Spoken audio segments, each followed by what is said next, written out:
Башкалабызның Мәрҗани мәчетендә иде буе Булгарында ислам динен рәсми кабул итүгә 1100 ел тулуга һәм Шаһабетдин Мәрҗанинең туган көненә багышланган түгәрәк өстәл узды. Аның эшендә Ләйлә Зәйнуллин да катнашты. Эшлекле сөйләшүгә татар дини мирасы һәм хәзерге заман ислам мәдәнияте, Россия исламының интеллектуаль традициясе хәзерге торышы белән кызыксынучылар җыелды. Быел Шиһабетдин Мәрҗанинең тууына 204 ел.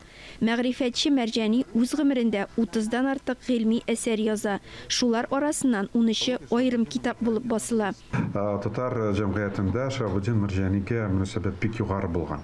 20 гасыр башында аны яхшы аңлаганнар. Гарәп телендә язылган Шиһабетдин Мәрҗанинең 2 китабы гына дөнья күргән. Менә вакытында Вәлиулла хәзрәт мәрхүмәнең Назараtul Хак дигән бик мәшһүр китабын русчага тәрҗемә итеп бастырган иде.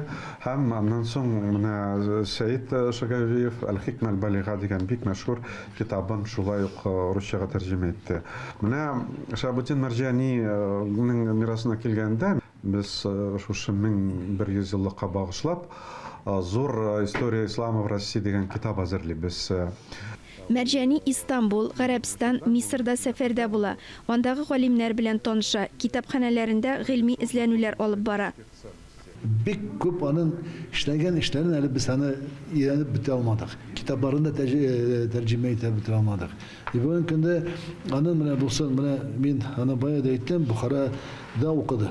Бухарада укыды. Аның Бухарага килгән туристлар татарлардан түгел, бөтен дөньядан киләләр Мир араб мәдрәсәсен карарга. Анда да әйтәләр, менә бу безнең Шиһаб хәзрәт. Бүлмәсен күрсәтәләр. Анысы кигә әйттеләр, аны бүлмәсен анда китапхана ясарлар, горурланып сөйлиләр. Менә инде бу кеше дип. Без дә әлбәттә татарларыбыз, без дә горурланабыз. Бүгенге көндә дә Мәрҗани эшчәнлеген өйрәнү, яшь буынга таныту эше бик мөһим. Элек безнең шул зур галимнәрбез көн тәртибенә булган актуаль сорауларга җаваплар бирергә тырышканнар икән, төрле дискуссиялар аша, мөназаралар аша. Ә бүгенге көндә, бүгенге ислам уммәтендә менә шундый акыл ияләре һәм теологлар бар микән? Һәм булмаса, моның сәбәбе нәрсәдә? Ә булса, нигә без аларның тавышларын ишетмибез? Чөнки мөселманнарда сораулар күп туа. Мәрҗани мирасын барлауга юнәлдерелгән чаралар әле атна буе дәвам итә. Ләйлә Зәйнуллина, Тахир Хәсәнов, Татарстан яңалыклары.